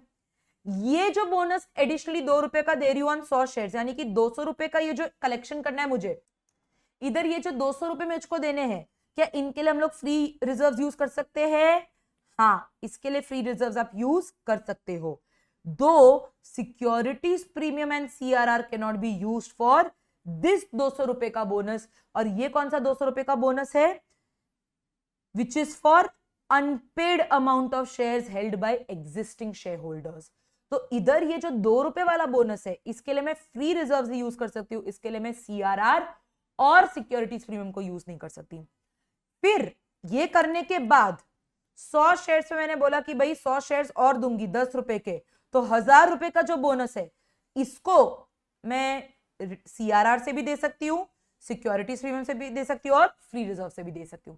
सो that is what the point is trying to say over here.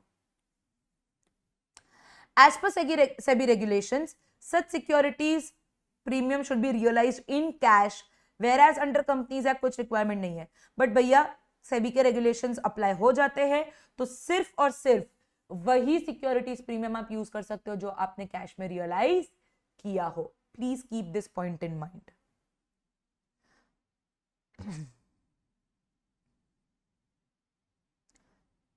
एक सम से ये नोट उठाया हुआ है क्योंकि ये इंटरेस्टिंग फैक्ट था इसमें. It has to be ensured that authorised capital after the issue of bonus can not be less than the issued capital including the bonus.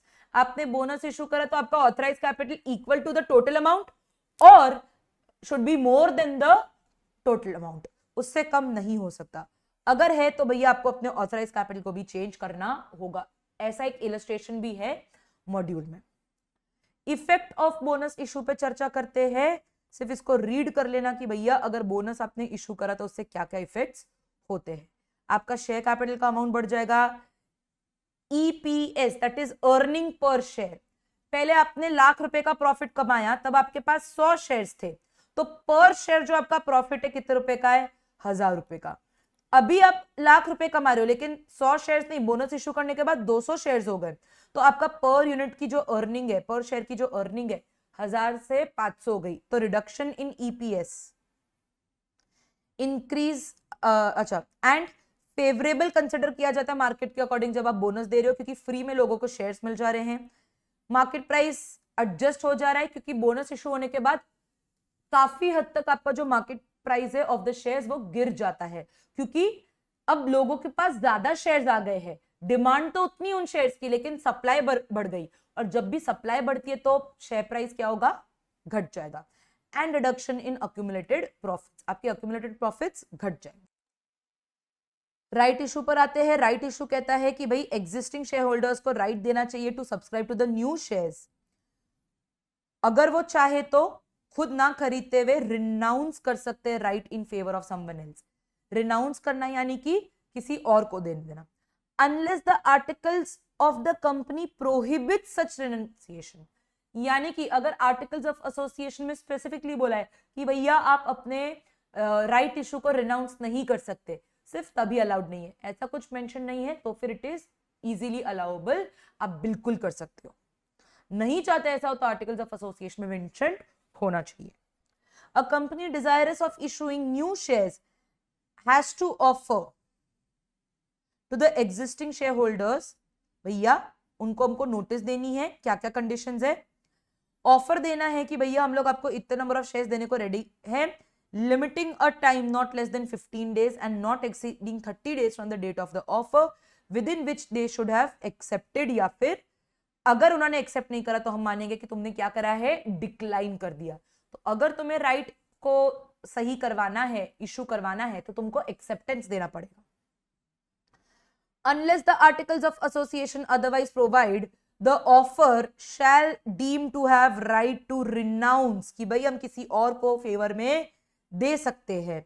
After the expiry of time specified in the notice given or on receipt of the earlier intimation from the person to whom such notice was given that he declines to accept, the board of directors may dispose them off in such manner which is not disadvantageous to the shareholders of the company. यानी कि अगर कुछ share holders ने बोल दिया कि भाई हमको नहीं चाहिए शेयर्स आपके और ना ही हम रिनाउंस कर रहे किसी और को, तो भाई बिजनेस को तो फिर भी पैसा चाहिए, तो बोर्ड ऑफ डायरेक्टर्स उसको जो भी बेटर तरीका है ताकि वो डिसएडवांटेजेस नहीं हो जाए to the remaining share holders of the company, उस हिसाब से उन शेयर्स को बेच के पैसा मंगवा सकते हैं. Just read it and try to understand it कि भाई अगर ट्रू एंड फॉल्स है तो we are able to identify the answer and mention it correctly.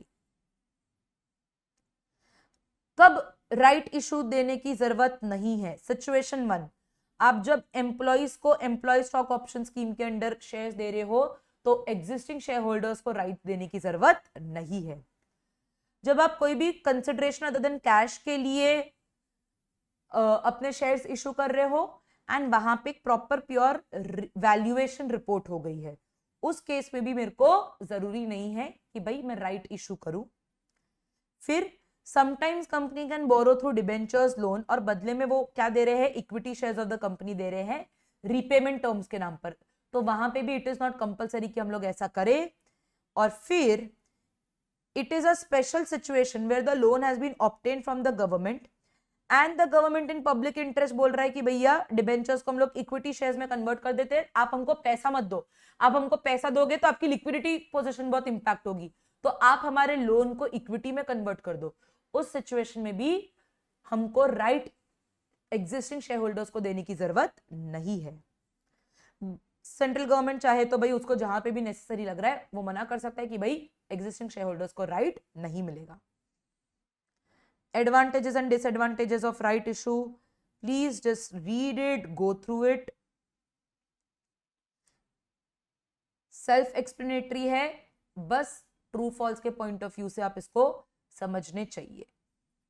Advantages देख लेते हैं कि भाई right issue existing share holders को उनकी प्रोपोर्शनल होल्डिंग मेंटेन करने को देता है.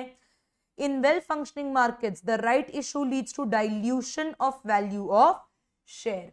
Over the period of time जो वैल्यू ऑफ शेयर है, क्योंकि अब ज्यादा शेयर्स मार्केट में चले गए, ज्यादा शेयर्स चले गए तो मार्केट प्राइस क्या हो जाएगा, डाइल्यूट हो जाएगा, गिर जाएगा. The right issue is a natural hedge against issue expenses. अगर मुझे नया नया आईपीओ निकालना है, फर्दर मैं आईपीओ निकाल रही हूं, तो उस केस में मुझे बहुत ज्यादा खर्चा करना है. बट अगर मैं राइट इशू के बेसिस पे एग्जिस्टिंग शेयर होल्डर्स को बोल रही हूँ कि यार आप ही मुझे पैसा दे दो, तो मेरा जो इतना बड़ा खर्चा है आईपीओ लॉन्च करने का वो बच जाता है. फिर राइट इशू जब भी करते हो तो भाई आपकी इमेज बेटर होती है, शेयर होल्डर्स आपको पॉजिटिवली कंसिडर करते हैं. The chance of success of right issue is better than a new issue to the general public. Disadvantages, dilution होता है market value of the share का.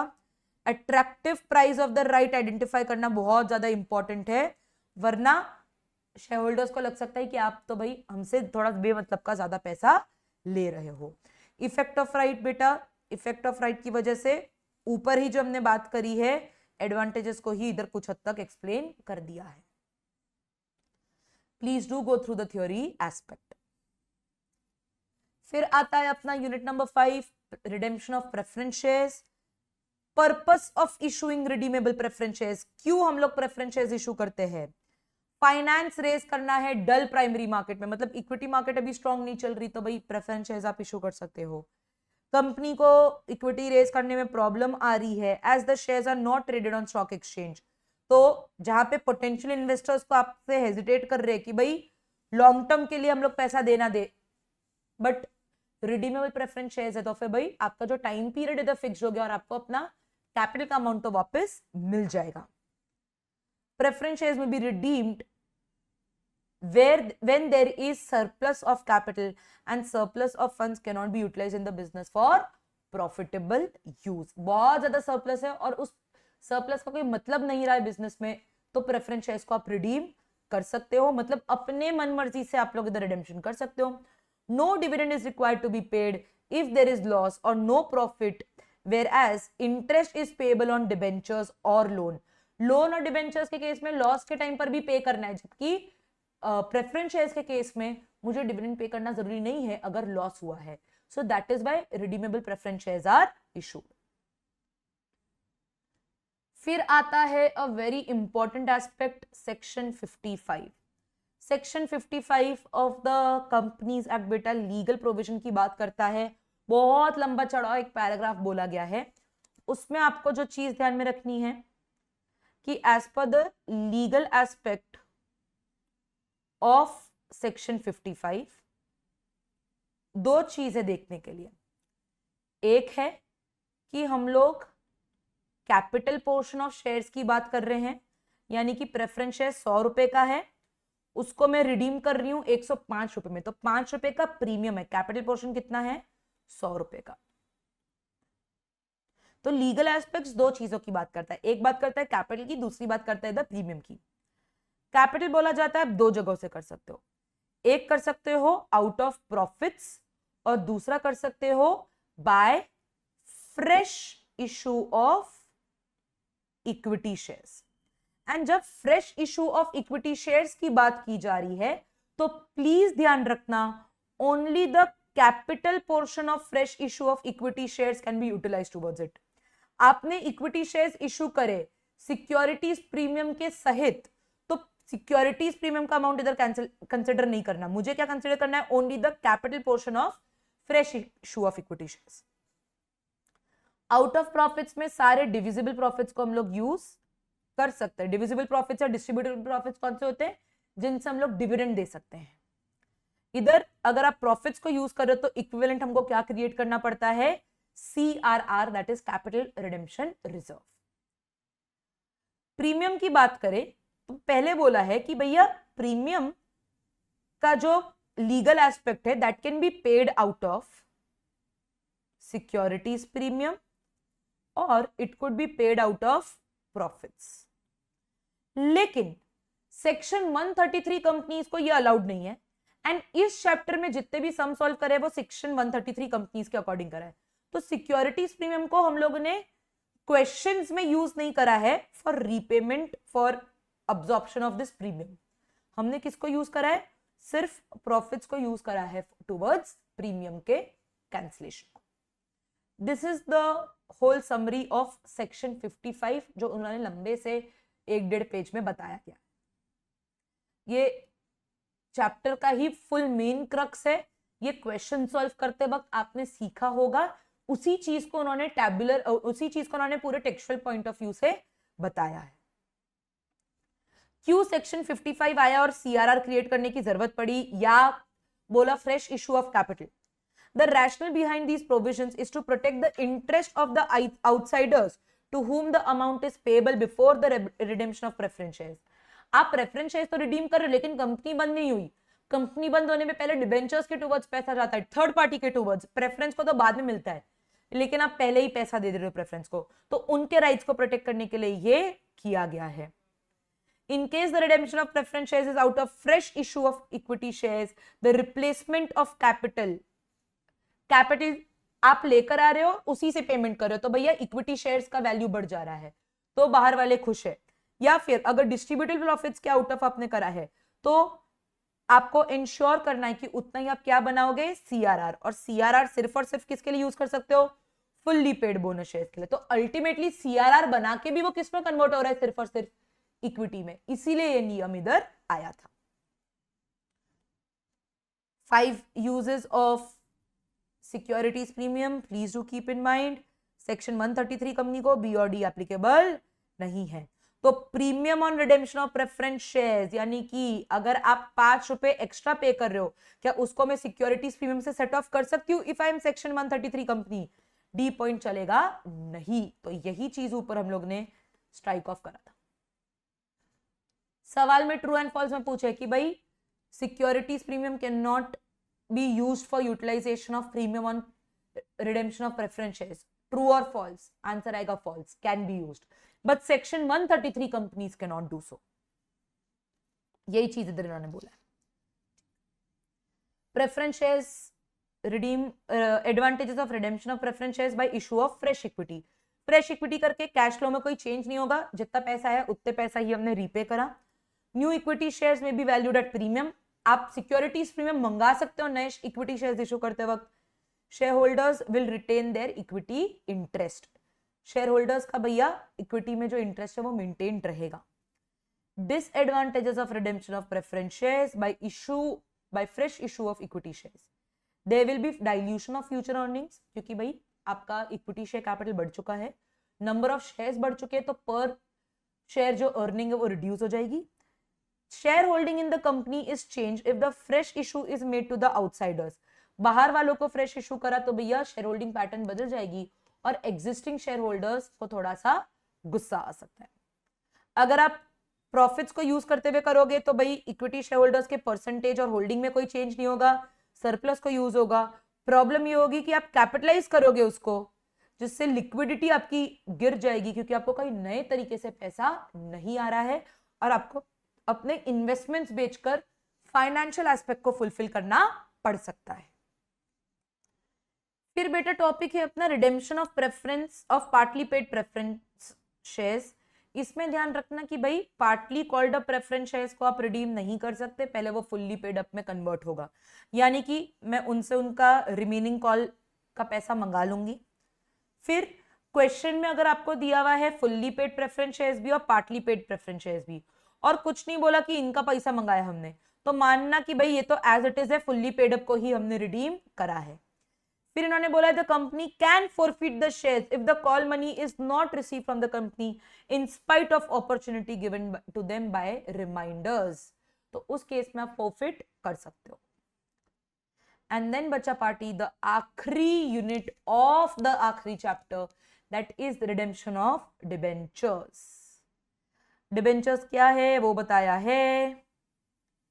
Under section 71 of the companies act, company में issue debentures with an option to convert such debentures into shares either wholly or partly at the time of redemption.